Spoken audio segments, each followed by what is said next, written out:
بسم اللہ الرحمن الرحیم۔ گمنام ہیرو کے معزز ناظرین السلام علیکم۔ دوستو لائک ضرور کر دیا کریں، شکریہ۔ آئیے چلتے ہیں کہانی کی طرف۔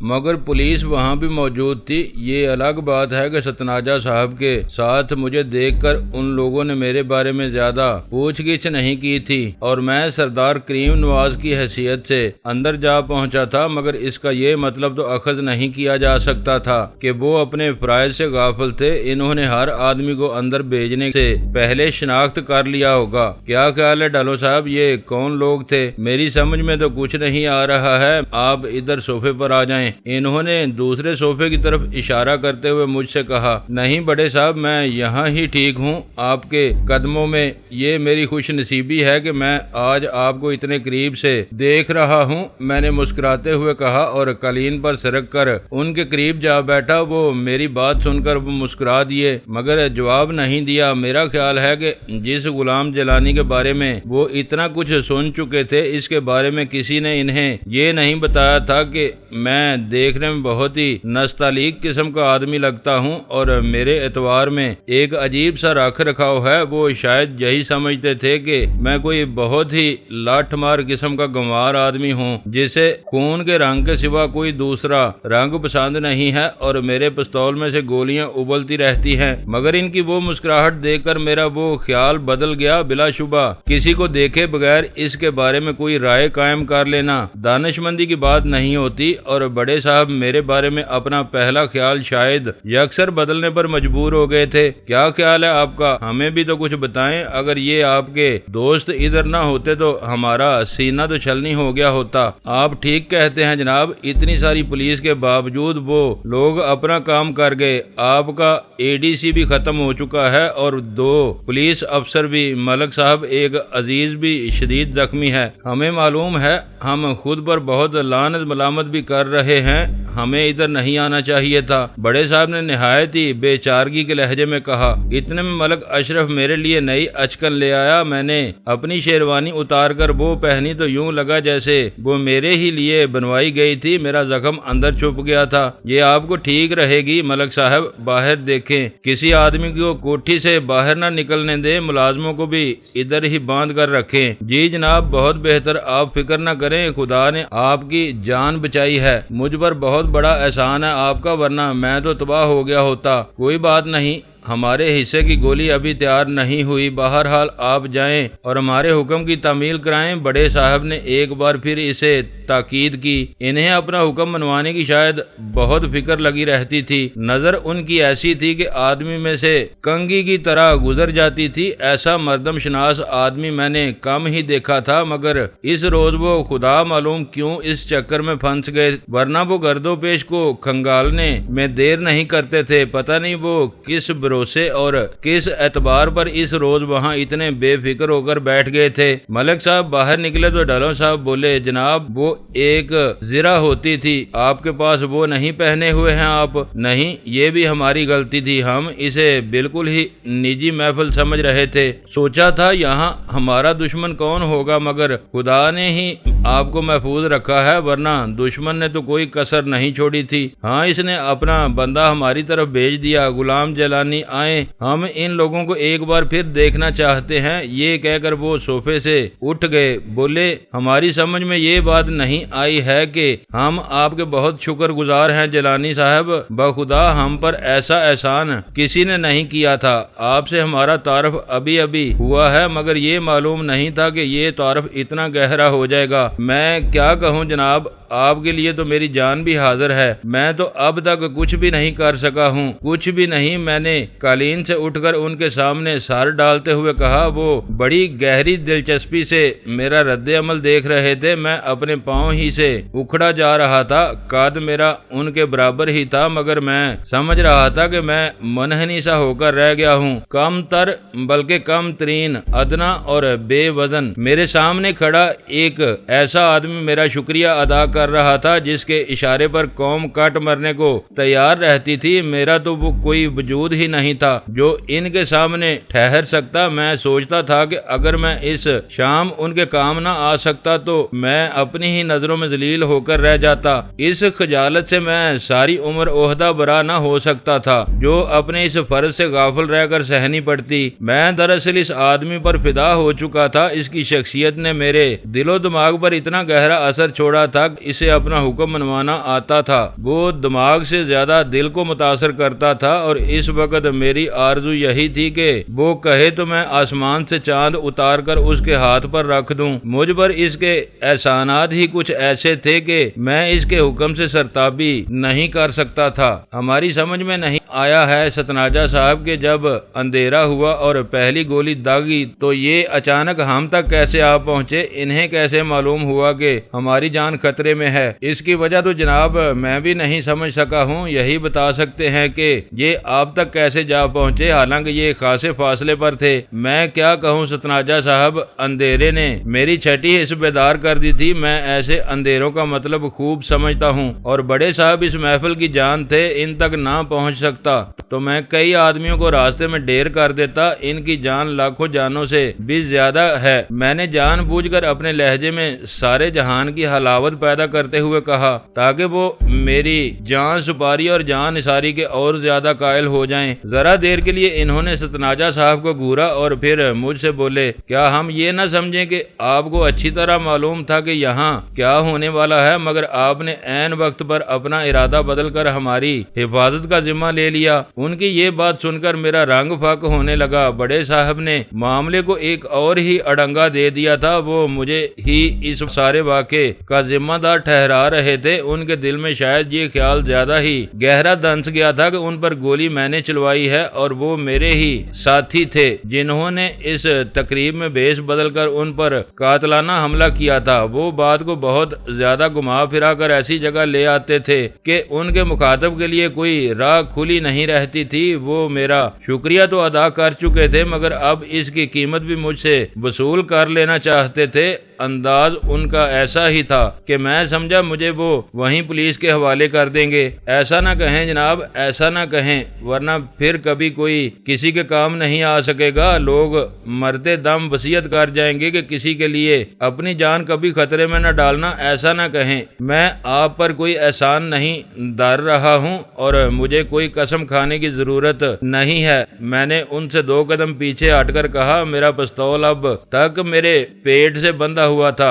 اور میں اس کو کسی بھی وقت بے نیام کر سکتا تھا، مگر ویسا ہی ایک خوفناک ریوالور ستناجا صاحب نے بھی شیروانی پر لٹکا رکھا تھا اور ڈلوں صاحب بھی خالی ہاتھ نہیں تھے۔ مجھے یہی محسوس ہوا جیسے ہم سب کو اپنے اپنے پتے وہیں سامنے رکھ دینے ہوں گے۔ میری بات سن کر وہ مسکرا دیے، بولے، ہم تو ویسے ہی مذاق کر رہے تھے جیلانی صاحب، ورنہ ایسا خیال ہم کبھی دل میں نہیں لا سکتے ہیں۔ آپ نے بے مثال بہادری کا ثبوت دیا ہے اور ہم واقعی آپ کے تہہ دل سے شکر گزار ہیں۔ مجرموں کو ان مہمانوں میں آپ بھی ڈھونڈیں اور ہم بھی ڈھونڈتے ہیں۔ یہ کہہ کر وہ کمرے سے باہر نکل گئے۔ ایک نئے جذبے نے ان کا سینہ پھلا رکھا تھا۔ انہیں ایک نئی زندگی ملی تھی اور وہ اس وقت مہمانوں کی طرف ایک عجیب ستم تراک کے ساتھ آگے بڑھ رہے تھے۔ اس عرصے میں پولیس نے تمام مہمانوں کو لان کے عین بیچ میں 3 قطاروں میں کھڑا کر رکھا تھا۔ زنانہ حصے میں عورتیں الگ پریشان تھیں۔ وہ بڑے صاحب کو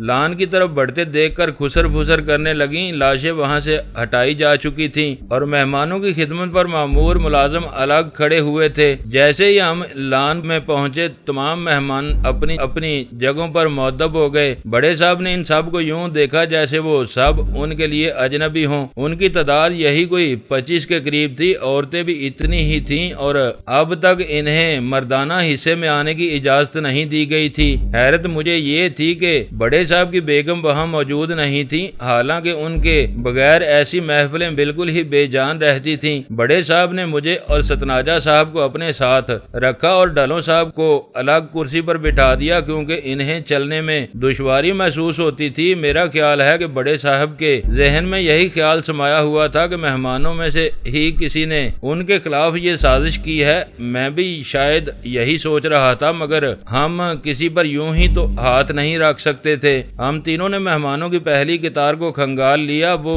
سب کے سب شہر کے بڑے بڑے صنعت کار اور رئیس لوگ تھے۔ ان کے چہروں سے ہمیں تعصب کے سوا کوئی اور چیز نہیں ملی۔ وہ سب کے سب بت بنے کھڑے تھے اور ہر آنکھ جھکی ہوئی تھی، جیسے وہ یہی سمجھ رہے ہوں کہ اگر وہ وہاں نہ آتے تو شاید ان پر ایسا قاتلانہ حملہ نہ ہوتا۔ انداز ان کا ایسا ہی تھا۔ ہم 4 قدم دور پچھلی قطار تک جا پہنچے۔ ستناجا صاحب نے وہاں بھی ہر آدمی کا بڑے صاحب سے تعارف کرایا۔ یہ ملک علا یار ہیں، یہ شیخ ایاز احمد، یہ عباس، یہ غازی الدین۔ وہ اسی طرح ان سے بڑے صاحب کا تعارف کراتے چلے گئے۔ 7ویں نمبر پر جو صاحب کھڑے تھے ان کو دیکھ کر میں کچھ چونک سا گیا۔ ان کا نام علی نواز کوناری تھا اور وہ بلوال کے ذمہ دار تھے اور ملک اشرف صاحب انہی کے علاقے سے تعلق رکھتے تھے۔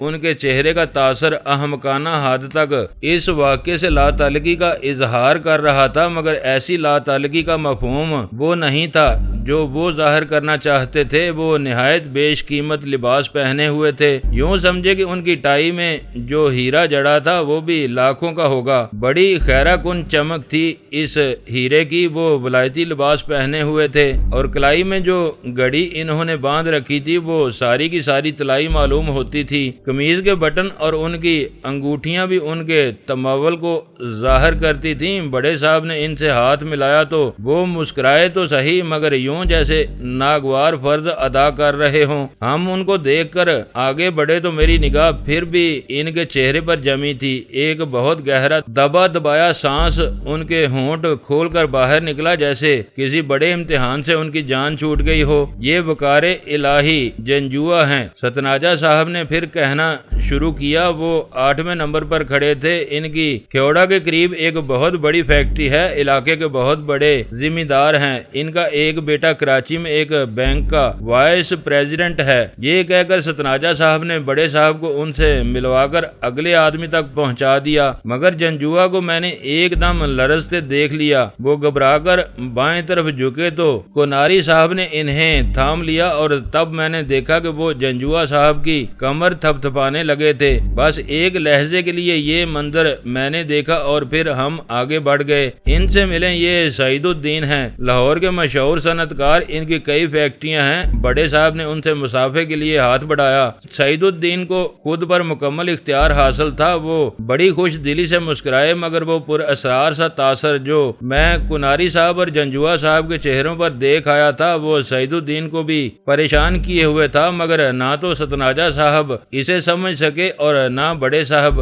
ہم ان سب سے مل کر پچھلی قطار میں جا پہنچے۔ 10 آدمی وہاں بھی بڑے صاحب سے ملنے کے منتظر تھے۔ ستناجا نے ان سے بھی میرا تعارف کروا دیا، مگر وہ بات جس کے لیے بڑے صاحب ان سے فردن فردن مل رہے تھے ابھی تک ان کے ہاتھ نہیں آئی تھی۔ مہمانوں سے مل کر ہم ملازموں کی قطار تک جا پہنچے۔ ستناجا صاحب کو ان کے بارے میں کچھ معلوم نہیں تھا، مگر میرے ذہن میں افراتفری جو مچ گئی تھی وہ ختم نہیں ہو رہی تھی۔ ان ملازموں کو دیکھ کر میرے ذہن میں طرح طرح کے سوال اٹھنے لگے۔ ان میں سے 5 آدمیوں کے حلیے ایسے تھے کہ وہ مجھے کسی فوج کے سپاہی دکھائی دیتے تھے، خوب پلے ہوئے، اور وہ سب کے سب مہمانوں کی میزوں پر خدمت کے لیے مامور تھے۔ کسی کا کوئی الگ شعبہ نہیں تھا۔ ستناجا صاحب کی مدد کے لیے اچانک ایک آدمی آگے بڑھ آیا۔ وہ شاید ان کا سپروائزر تھا۔ بولا، یہ فیضی ہے سرکار، یہ غلام محمد ہے، یہ ادھر ہی کام کرتے ہیں، یہ کبیر احمد ہے، یہ عبدل ہے۔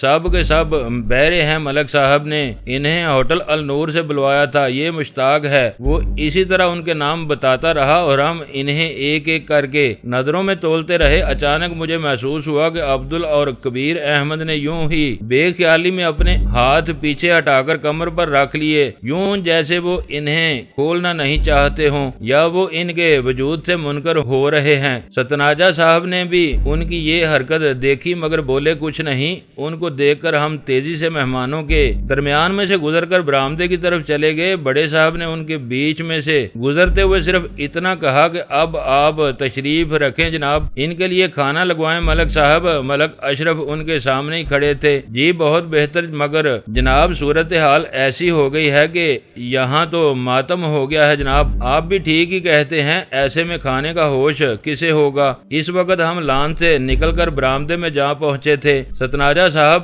میں نے انہیں روکتے ہوئے کہا، میری آواز بڑے صاحب نے بھی سن لی تھی، آپ کھانا کسی کے سامنے نہیں رکھیں گے، ان 2 ملازموں سے 2 آدمیوں کو اندر بھیج دیں، ایک عبدل اور دوسرا کبیر احمد، مگر اس طرح کہ کسی کو پتہ نہ چلے کہ ملازموں میں سے کسے الگ کیا گیا ہے۔ یہ کیا کہہ رہے ہیں آپ؟ کسی پر شبہ ہے آپ کو؟ ستناجہ صاحب نے میرے قریب ہو کر کہا، جی ہاں، ساری صورتحال ابھی واضح ہو جائے گی، آپ جائیں ملک صاحب، مہمانوں کے پاس بیٹھیں اور وہ جو کناری صاحب ہیں نا، انہیں اندر بھیج دیں، ان کے ساتھ سعید الدین اور جنجوعہ کو بھی الگ کر لیں۔ ملک اشرف نے بڑی حیرت سے مجھے دیکھا اور بولے، کوئی خاص بات ہے کیا؟ جی ہاں، میں اسی لیے تو کہہ رہا ہوں، بڑے صاحب تو مجھے ان سے ہی ملوانے کے لیے وہاں لے گئے تھے۔ ملک صاحب نے بڑی بے بسی سے ستناجہ صاحب کی طرف نظر ڈالی۔ بڑے صاحب میری باتیں بڑے غور سے سن رہے تھے، ایک شک کا زہریلا ناگ ان کے ذہن میں بھی ابھرنے لگا تھا۔ وہ میری نگاہ سے اس معاملے پر غور کر رہے تھے، مگر جب میں نے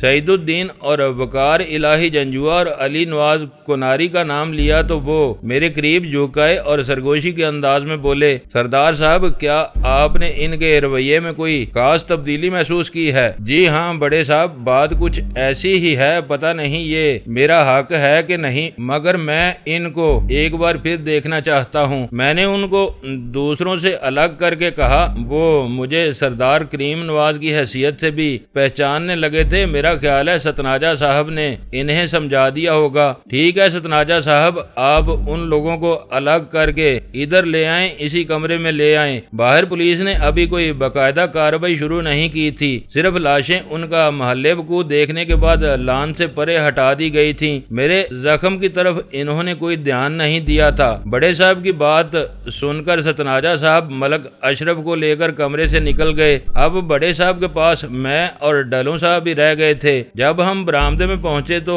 ڈلوں صاحب بھی قدم گھسیٹتے ہوئے وہاں آ پہنچے تھے اور اب وہ ہمارے ساتھ کمرے میں آ بیٹھے تھے۔ مجھے یہ احساس شدت سے ڈسنے لگا تھا کہ باہر پولیس کے کچھ ایسے لوگ بھی ہوں گے جو مجھے پہچانتے ہوں گے، ان کی نگاہیں کچھ ایسی اندھی بھی نہیں ہوتی ہیں۔ اگرچہ بڑے صاحب نے مجھے کئی بار سردار صاحب کے نام سے پکارا تھا، مگر بات اس سے آگے بھی بڑھ سکتی تھی، اسی لیے میں نے طے کر لیا تھا کہ اب میں باہر نہیں نکلوں گا، کیونکہ پولیس کے کئی اور آدمی کوٹھی میں آ چکے تھے اور ان میں انسپیکٹر جنرل بھی شامل تھا۔ اس بیچارے نے تو ابھی تک مجھے کہیں بھی نہیں دیکھا تھا، مگر اس کے ساتھ جو لوگ آئے تھے وہ تو آنکھیں بند نہیں کر سکتے تھے۔ وہ تو غلام جیلانی کو اس کے ہر حلیے اور ہر لباس میں پہچان لینے کی قدرت رکھتے تھے۔ میں نے تو صرف ایک شیروانی ہی اوڑھ رکھی تھی اور وہ بھی پرائی، ورنہ تو میں اسی چہرے سے وہاں پھر رہا تھا جس کے ساتھ اتنے دن میں نے تھانے میں گزار لیے تھے۔ صورتحال کسی بھی طرح میرے حق میں نہیں جاتی تھی۔ میں الگ ہو کر کمرے کے ایک کونے میں روشنیوں کے نیزے سے بچ کر بیٹھ رہا۔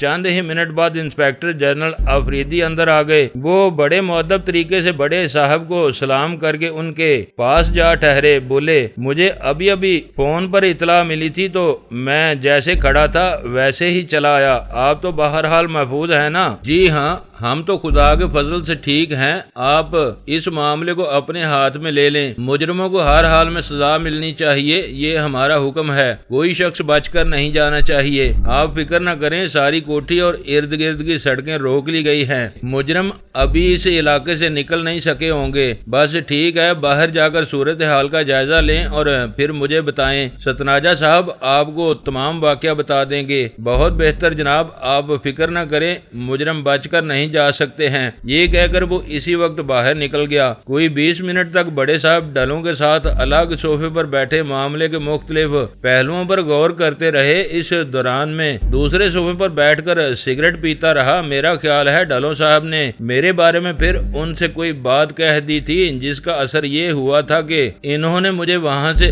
ہٹا کر اسی وقت کوٹھی کے عقبی کمرے میں پہنچا دیا۔ بڑے صاحب کی پریشانی سہ چند ہو گئی تھی۔ انہیں یہ احساس ستانے لگا تھا کہ وہ ایک ایسے آدمی کو پناہ دینے پر مجبور ہو گئے ہیں جس کے نامہ اعمال میں سیاہیاں ہی سیاہیاں لکھی ہیں اور جس نے حال ہی میں پولیس کو ایک اور شکست دی ہے۔ انہیں بھی یہ بات منظور نہیں تھی کہ پولیس کے لوگ پھر میرے قدم کاٹ دیں، وہ مجھے ان سے بچا لینا چاہتے تھے۔ اس لیے ڈلوں صاحب نے جب میرے کندھے پر ہاتھ رکھ کر مجھے وہاں سے اٹھا کر دوسرے کمرے میں پہنچایا تو وہ بھی بے حد پریشان تھے۔ بولے، آپ ادھر ہی بیٹھے ہاشم صاحب، ان تینوں ملازموں کو لے کر ایک آدمی ابھی آپ کے پاس آئے گا۔ وہ جو 3 مہمان ہیں انہیں ہم نے الگ کمرے میں بٹھا دیا ہے، ملازموں سے مل لینے کے بعد آپ ان سے بھی مل سکتے ہیں۔ جی بہت بہتر، ویسے میرا خیال یہ ہے کہ مجھے یہاں نہیں آنا چاہیے تھا، ہر کام میں اللہ کی کوئی مصلحت پوشیدہ ہوتی ہے، آپ کا یہاں آنا باعث رحمت ثابت ہوا ہے، ہو سکتا ہے کہ مجرموں تک آپ کی رسائی پہلے ہو جائے اور بڑے صاحب آپ سے اور خوش ہو جائیں۔ ہاں یہ تو ہے، بہرحال میں ان سے ضرور مل لیتا ہوں، انہیں آپ فوراً ادھر بھیج دیں۔ وہ میری بات سن کر اسی وقت باہر نکل گئے اور ایک عام سا کمرہ تھا، چند کرسیاں ادھر ادھر بڑے کرینے سے رکھ دی گئی تھیں اور دیوار کے ساتھ ایک پلنگ بچھا تھا، پتہ نہیں وہ کمرہ کس کے لیے تھا۔ بہرحال وہ بھی کوٹھی کا ایک اہم حصہ معلوم ہوتا تھا۔ دروازوں اور کھڑکیوں پر پردے لٹک رہے تھے۔ کوئی 10 منٹ بعد ستناجا صاحب 2 ملازموں کو ساتھ لے کر میرے کمرے میں آ گئے اور آتے ہی انہوں نے دروازہ اندر سے بند کر لیا۔ عبدل کی حالت کچھ ایسی تھی کہ اس کا ذہنی اضطراب اس کے چہرے سے عیاں تھا، مگر کبیر احمد اپنی جگہ بہت مطمئن نظر آتا تھا۔ ستناجا صاحب نے انہیں اندر لا کر کرسیوں پر بٹھا دیا، بولے بہت سی باتیں آدمی کو سمجھ میں نہیں آتی ہیں، مگر ان کا رویہ کچھ زیادہ ہی حیران کن ہے۔ مجھ سے یہ کہہ رہے تھے کہ میں انہیں غسل خانے میں جانے کی اجازت دے دوں۔ یہ عبدل خاص طور پر بہت بے چین ہو رہا تھا۔ بہرحال آپ انہیں دیکھ لیں سردار صاحب، یہ اس واقعہ کے عینی شاہد ہیں، آپ تشریف رکھیں۔ ستناجا صاحب: ہاں بھائی عبدل، تمہیں غسل خانے میں جانے کی ایسی کیا جلدی تھی؟ سرکار آدمی غسل خانے میں کیوں جاتا ہے؟ بھلا ضرورت ہوتی ہے تو جب جاتا ہے نا۔ ابھی ہم ہوٹل النور سے آئے ہیں، وہاں تو ہمیں کسی نے نہیں روکا، ہم ملک صاحب کے نوکر نہیں ہیں، اپنے مالک کے حکم سے آئے ہیں۔ کیا نام ہے تمہارے مالک کا؟ حاجی عبدالستار۔ تمہیں معلوم ہے کہ بڑے صاحب پر گولی کس نے چلائی ہے؟ وہ تو ادھر سرکار ایک دم اندھیرا ہو گیا تھا، بتیاں ہی گل ہو گئی تھیں، کسی کو کسی کا ہوش نہیں رہا۔ تم اس وقت کہاں تھے؟ جی میں کچھ سامان لے کر مہمانوں کی طرف جا رہا تھا کہ تڑ تڑ شروع ہو گئی۔ اس کے لہجے میں آہستہ آہستہ اعتماد بڑھ رہا تھا، مجھے یوں لگتا تھا جیسے وہ اپنے خوف پر غالب آ چکا ہے۔ میں کرسی سے اٹھ کر اس کی طرف بڑھا اور جاتے ہی میں نے اس کے دونوں ہاتھ پکڑ کر سونگھنے کی کوشش کی۔ ان میں سے بارود کی بو اٹھ رہی تھی جو اب تک اگرچہ بہت ہی کم رہ گئی تھی، مگر اس کا نشان ابھی باقی تھا۔ آپ بھی اس کے ہاتھ سونگے ستناجا صاحب، یہ بارود کی بو ہے، ذرا دیکھیں۔ ستناجا صاحب حیرت زدہ ہو کر اس کے قریب ہو گئے۔ میں نے عبدل کے دونوں ہاتھ ان کی طرف بڑھا دیے۔ عبدل نے پریشان ہو کر ہاتھ پیچھے کھینچ لیے۔ یہ کیا کہہ رہے ہیں سرکار؟ یہ پیاز کی بو ہے، میں کام کرتا رہا ہوں، کئی چیزوں پر میرے ہاتھ لگتے ہیں۔ عبدل نے مجھے بڑے ہی غضبناک انداز سے مخاطب کرتے ہوئے کہا، مگر ستناجا صاحب نے بھی اس عرصے میں اس کے ہاتھ اور اس کی کلف لگی سفید وردی سونگ لی تھی۔ یہ میں کیا دیکھ رہا ہوں سردار صاحب؟ آپ ٹھیک کہہ رہے ہیں، اس بدبو کے کیا معنی ہے؟ تم سچ سچ بتا دو عبدل، ورنہ میرے پاس اور بھی کئی طریقے ہیں، تم یوں بچ کر نہیں جا سکو گے۔ ستناجا صاحب ایک دم طیش میں آ گئے اور انہوں نے عبدل کو بالوں سے پکڑ کر کبیر سے الگ کر دیا۔ عبدل اب واقعی پریشان ہو چکا تھا، مگر اس کی تربیت ایسی تھی کہ اس سے کوئی راز اگلوانا آسان نہیں تھا۔ ستناجا صاحب اسے گھسیٹ کر پلنگ کی طرف لے گئے تو میں کبیر احمد کی طرف متوجہ ہو گیا۔ کیوں بھائی، تم کیا کرتے رہے ہو؟ کتنی گولیاں چلائی تھی تم نے؟ اور وہ تمہارا پستول کہاں ہے؟ یہ غلط ہے جناب، آپ مجھ پر الزام لگا رہے ہیں، میں نے کسی پر گولی نہیں چلائی، میں بھلا یہ کام کیسے کر سکتا تھا؟ یوں کام نہیں چلے گا بچے، تمہیں سب کچھ اگلنا ہوگا۔ اپنے یہ ہاتھ آگے کرو۔ میں نے اس کے دونوں ہاتھ پکڑتے ہوئے کہا۔ اس کے جسم سے بارود کی بدبو زیادہ تیز دکھائی دیتی تھی۔ اس کے ہاتھ سونگ دے میں نے پوری قوت سے دائیں ہاتھ کا تھپڑ اس کے منہ پر دے مارا۔ کتے کے بچے، یہ کام تم نے کس کے کہنے پر کیا ہے؟ بتاؤ کون لوگ تھے وہ؟ تم بڑے صاحب کو مارنا چاہتے تھے، پر کیوں؟ تھپڑ منہ پر لگتے ہی وہ پیچھے ہٹا اور بڑے ہی تیز ترار لہجے میں بولا، آپ جھوٹ بول رہے ہیں، میرے ہاتھوں میں سے کوئی بدبو نہیں ہے، میں نے کوئی پستول نہیں چلایا، آپ خواہ مخواہ ذلیل کرتے ہیں۔ اس کا انداز عبدل سے کہیں معروب گن تھا اور اس کی زبان عبدل کے مقابلے میں زیادہ شستہ تھی۔ ستناجا صاحب ان کو سپاہیوں کے حوالے کر دیں، اصل مجرم یہی ہیں، وہ ان سے خود معلوم کر لیں گے کہ یہ کام ان لوگوں نے کس کے کہنے پر کیا؟ اتنے میں ستناجہ صاحب عبدل کو دوبارہ گھسیٹ کر کبیر احمد کے پاس لے آئے۔ میرا بایاں بازو کام نہیں کرتا تھا ورنہ میں ان کو وہیں ادھیڑ کر رکھ دیتا، مگر معلوم یہ ہوتا تھا کہ کوئی چھوٹی موٹی مار پیٹ ان پر اثر نہیں کرے گی، انہیں باقاعدہ بیلن میں سے گزارنا ہوگا، تب جا کر ان سے اصل راز معلوم ہو سکے گا۔ کسی نے ان کی تعلیم و تربیت ایسے ہی طریقے سے کی تھی کہ وہ شاید مرتے دم تک بھی ہمارے سامنے منہ کھولنے پر آمادہ نہیں ہو سکتے تھے۔ آپ ہمارے ساتھ زیادتی کر رہے ہیں جناب، یہ سراسر ظلم ہے۔ کبیر نے پھر منہ کھولا، اب وہ خود بھی اپنے ہاتھ سونگ رہا تھا۔ یہ دیکھیں میرے ہاتھوں سے کوئی بدبو نہیں آ رہی ہے، آپ خواہ مخواہ ہم پر شک کر رہے ہیں، ہم ہوٹل کے ملازم ہیں، ہمیں کیا غرض ہے کسی پر گولی چلانے کی؟ تم یہ بتاؤ کہ تم دونوں جنگلی سور کی طرح جو پھیل رہے ہو تو یہ سارا راشن تمہیں کون کھلاتا رہا ہے؟ کس کے دسترخوان کے کتے ہو تم؟ کتنا معاوضہ لیا ہے تم نے اس کام کا؟ سیدھی طرح بتا دو ورنہ اچھا نہیں ہوگا۔ مجھے نہیں جانتے ہو تم، ورنہ اتنی دیر تم کبھی نہ لگاتے۔ میں نے اپنا چوپشا ان پر تانتے ہوئے کہا۔ پستول میرے ہاتھ میں دیکھ کر وہ بونچکا سے رہ گئے، مگر مجھے معلوم تھا کہ وہ صرف اس کے دیدار سے مطمئن نہیں ہوں گے۔ میں نے کبیر احمد کے ابھرے ہوئے بالوں کا نشانہ لے کر گولی چلا دی۔ وہ گھبرا کر فوراً ہی نیچے بیٹھ گیا، مگر گولی اس کے کئی بال اڑا کر لے گئی۔ پہلی بار اس کا رنگ ہلدی ہونے لگا۔ اس نے شاید ایسی گولی کوئی نہیں دیکھی تھی جو دھماکہ پیدا کیے بغیر چل جاتی ہو۔ یہ کیا کرتے ہیں آپ؟ یہ سراسر ظلم ہے، ہم تو بیرا گیری کرتے ہیں۔ سرکار ہمیں کیا پتا یہاں کیا ہو گیا ہے؟ تمہیں سب پتا ہے کبیر احمد، اور تمہیں سب کچھ بتانا پڑے گا ورنہ یہ گولی سینے میں اتار دوں گا۔ این اس وقت بڑے صاحب ہمارے کمرے میں آ گئے۔ میں نے فوراً ہی پستول جیب میں رکھ لیا۔ مجھے ان سے اب بھی پردے کی ضرورت تھی۔ کئی باتیں ایسی تھیں جو میں انہیں نہیں بتانا چاہتا تھا، مگر جب انہوں نے کمرے کا منظر دیکھا تو پریشان ہو کر بولے، یہ ہم کیا دیکھ رہے ہیں سردار کریم نواز؟ کیا کہتے ہیں یہ دونوں؟ اصل مجرم یہی ہیں جناب، میں نے انہیں اچھی طرح پہچان لیا ہے۔ انہیں بے شک آپ سپاہیوں کے حوالے کر دیں، یہ خود بتائیں گے کہ ہوا کیا تھا اور کس کے اعماء پر ہوا تھا۔ میں نے بڑے صاحب کو دائیں ہاتھ کی کرسی پر بٹھاتے ہوئے کہا، اس کا مطلب ہے کہ آپ نے جنجوا اور کناری پر جو شک ظاہر کیا وہ بھی ٹھیک ہی تھا۔ جی ہاں، انہیں بھی آپ یہاں بلوا لیں۔ میرا خیال ہے کہ ان میں اتنا حوصلہ نہیں ہوگا، شاید وہ فوراً ہی اعتراف کر لیں۔ سعید الدین بھی انہی کا ساتھی ہے۔ ستناجہ صاحب انہیں پولیس کے حوالے کر دیں، وہ خود ان کی خبر لے لیں گے۔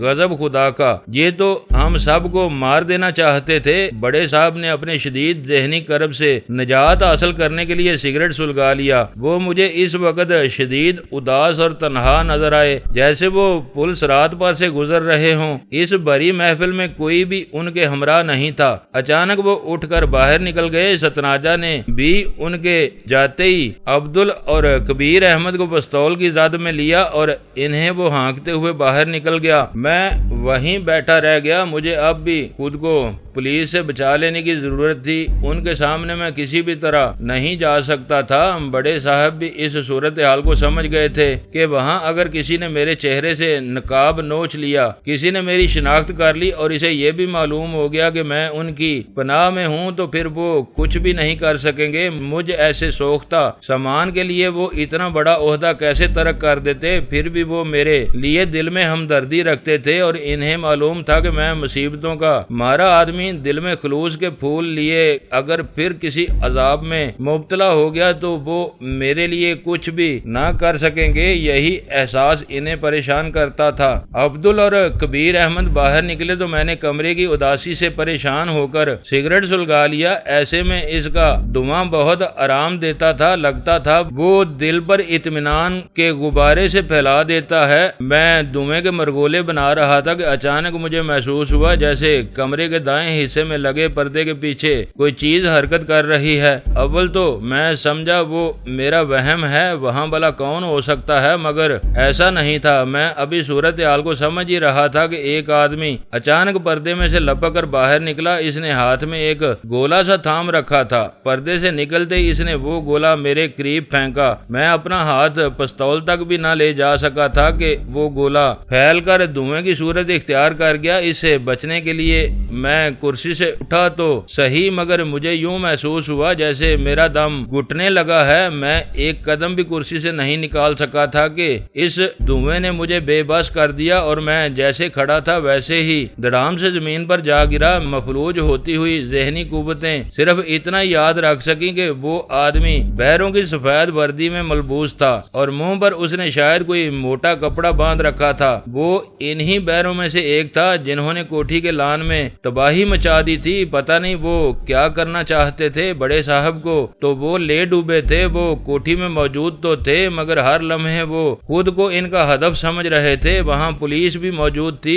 انہوں نے تمام بیروں کو ایک جگہ باندھ لیا تھا مگر پھر بھی وہ آدمی ان کی دست برد سے بچ گیا تھا. ضیافت کا سارا سامان بس درا رہ گیا تھا اور اب وہ مجھ پر آ چڑھے تھے. ان کی سازش کے تانے بانے کا کوئی بھی شخص اندازہ نہیں کر سکتا تھا. مجھ سے وہ شاید اس عبدل اور کبیر احمد کی شناخت کا بدلہ لینا چاہتے تھے. اسی لیے ان کی رسی اب میرے گلے میں آ پڑی تھی. میرا خیال ہے کہ اگر بڑے صاحب انہیں کسی جگہ تنہا مل جاتے تو وہ انہیں اچک لیتے. ان کے ہاتھ لمبے تھے, بے حد لمبے, اور یہ اندازہ کرنا مشکل تھا کہ اب کی بار ان لوگوں نے اس محفل میں اور کس کس کو اپنا ہدف بنا رکھا تھا.